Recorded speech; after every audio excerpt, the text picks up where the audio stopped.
Welcome back everyone. Time for another super duper exciting video, and today we are here back to find out which is the best smartphone on the price of 20,000. This is a long term review of a very popular smartphone, and this phone is going to be one of the best seller of the year. Now we don't have Ultra phone this time, maybe it should be coming very soon, the Edge 40 Ultra, but we have another huge popular phone, and this is the Edge 40 Neo. And most of the times it is out of stock. I mean, it was like after years when we saw this phone went out in just 30 seconds, 1 minute. Let me show you guys some stats, like what actual buyers are thinking. Like yesterday we tried to review this phone on my other channel.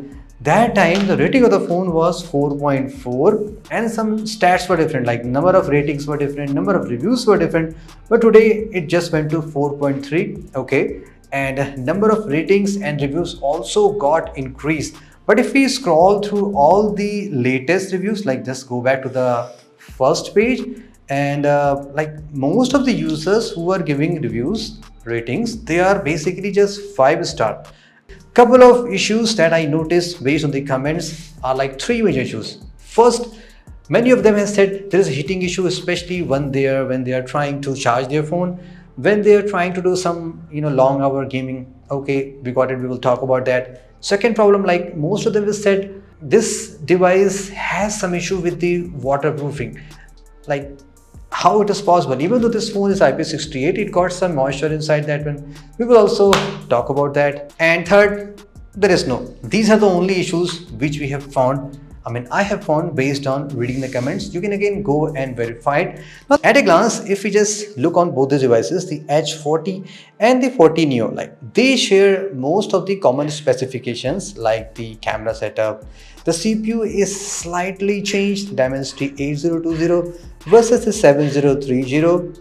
The back panel again has same in both the places, the vegan leather and the plastic option you're getting in both the phones. Display is exactly same, 144 Hz. POLED, near about the same brightness, little bit of change. The only cut short was done is basically on the durability side, like this Edge 40 has the metal frame, this one has the plastic frame. There is no wireless charging, that's it. 2 major compromises, and the price was reduced to around 8 to 9,000.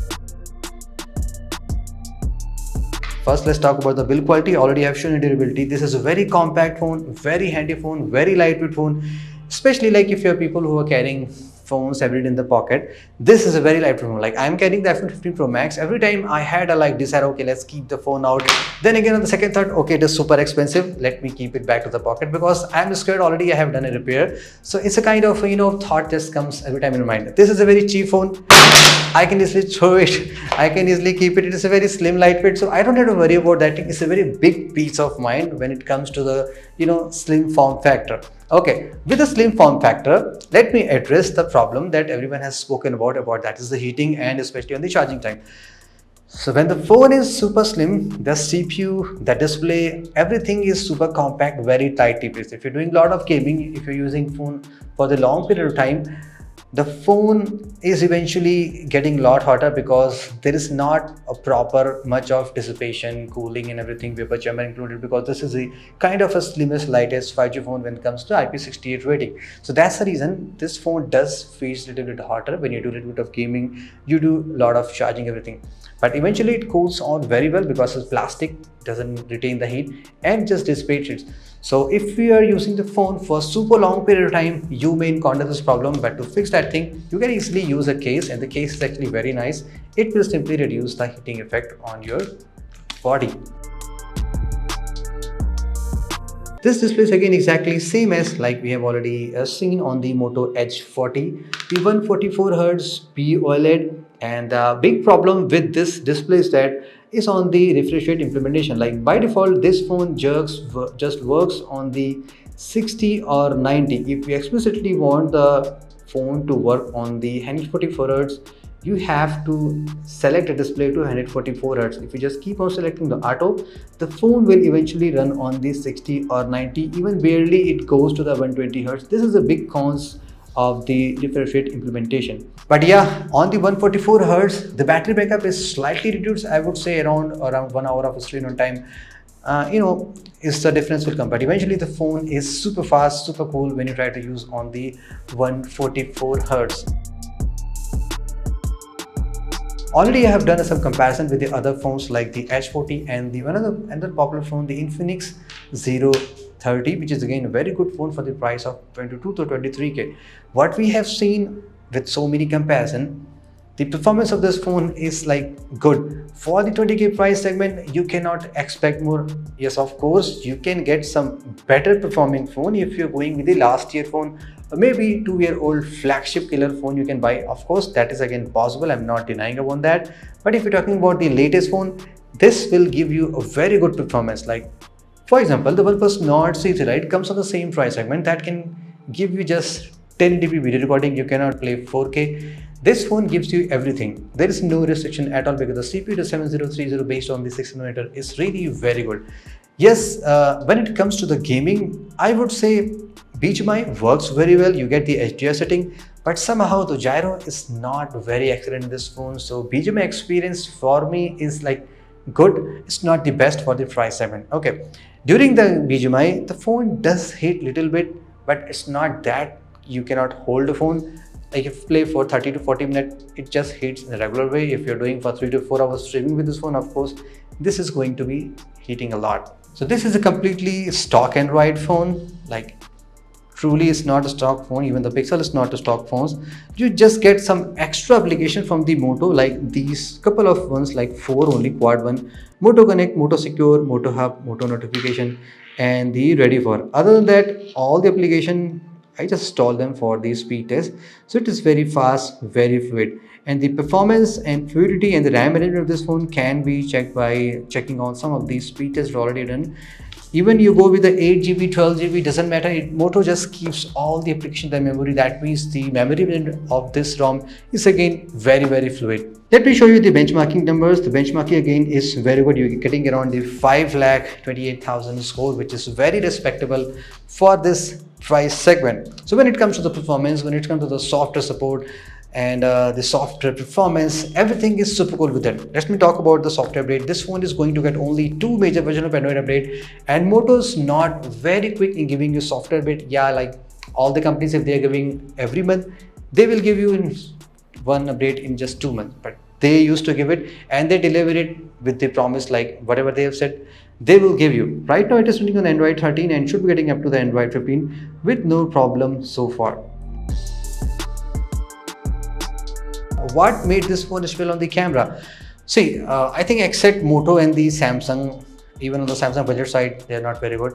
Most of the phones which are coming, which are going to launch, they just focus on the primary camera, either 64, 50, 200 MP, 108, whatever it comes.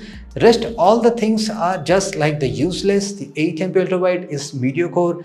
Even it cannot give you a good shot, so you will prefer not to use that sensor. 2 MP macro is again pathetic. This phone fixes all that problem. It gives you just dual camera setup. The 50 plus 13 MP ultra wide, at least a lot better ultra wide than usually that you get with all the phones. And with the same ultra wide, you can take very great close-up macro shots.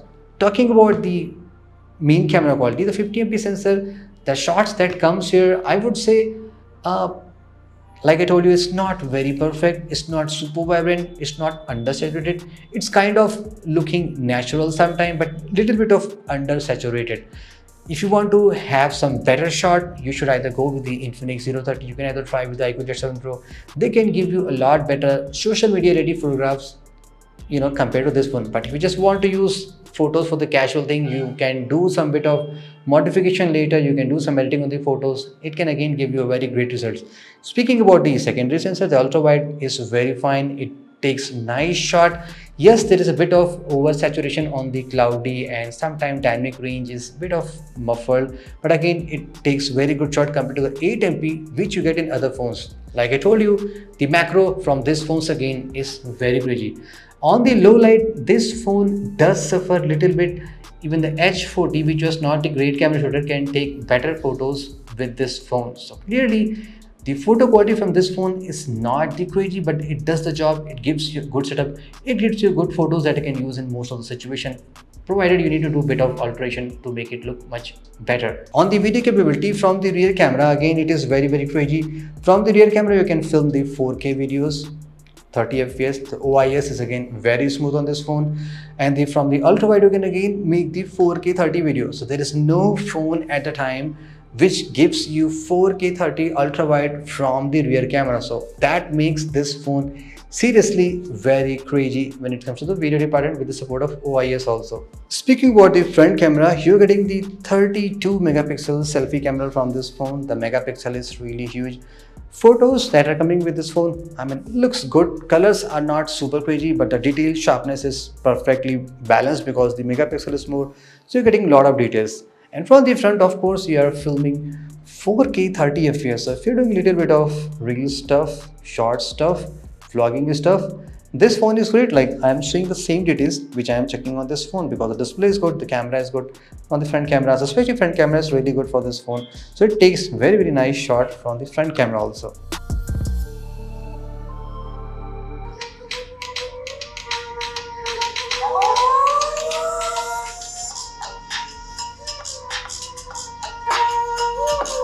Speaking about the speakers, guys, you're getting dual speaker here. I got few comments here, and also I read on the Flipkart, like many of them said like this phone has single speaker and they given the 1 star. I thought, okay, let's check it once more. This phone comes with the dual speaker and there is a Dolby Atmos support also. See, the loudness of this phone is okay. I would not say this is the best combination. You can get the better sounding speaker from other phones too, but overall this does very well. Compared to Edge 40, it's not that great, but you have the dual option. If you're doing gaming, you get the better ambience, better 3D sound effect, and there is a Dolby too, so you can tune according to your need. First, about the issues with the battery that so many people have said, like when they are charging, this phone does heat. Yes, this phone does heat a lot if you turn on the charge boost, because this is a slim phone, there's a lot of heat dissipation, so this phone really gets hot when you try to charge it. Also, there are some good options like you can tune optimize charging, overcharge protection, so there are cool things Moto has already given that can make this phone last, that can make this phone slight less heat compared to the other ones. So there's some good automation and tuning done by the Motorola which can eventually minimize the temperature of this phone. Also, let me show you the battery usage. And right now you can see I just charged completely, not completely, up to 80%, and right now it is 65%. It already gave me 1 hour 10 minutes. So in my usage, I was just able to get 5 to 6 to 7 hours of mixed usage in the last 1 week. So for me, the battery backup is okay. I try to use the phone on auto, some bit of gaming, some bit of camera, and bit of social media application like whichever I've installed, Twitter, Facebook, Instagram. That's it. And calling, all stuffs are in the background. I mean, keeps on going as needed. So for me, the backup is good. If you're seriously a hardcore user, this might give you concern, even though it does have the 5000 mAh battery. So yes, a bit of compromise can be adjusted. You get the charger in the box, so that's a cool part. You don't have to buy separately. Of course, there is no wireless charging in this phone. On the bonus point, this phone does have the IP68 certification. You can check out the durability test, and even after doing the 30 minutes straight 100 liters of water testing, I don't see any moisture in this phone because IP68. So I cannot verify all the comments who said like there's a moisture on the phone. Really, in my unit, it is perfectly okay. I would say you can count this phone as, yes, one of the best option to get under 20,000, or you can call it as a best value for money phone, provided if you're not looking for a great camera shooter. Other than that, most things are super perfect. Like the battery backup is decent, display is very good, curved 144 Hz, CPU fast, camera setup is very nice, IP68, charger in the box, good speakers. Everything that you get is very good. But guys, you have to think like you are paying just 20,000, not the 30, 40, 50. So you cannot expect everything perfect. So those are my verdict with the Moto Edge 40 Neo. If you're okay with the Moto phones like Moto software without not so many settings, bloatware, you are okay with the decent, not the great battery backup, you're okay with the good camera, not the best camera phone, this is the ultimate phone. You should definitely give it a try, and I think you're not going to regret it either. Like I'm not regretting. Thank you so much. See you in the next video. Have a great day.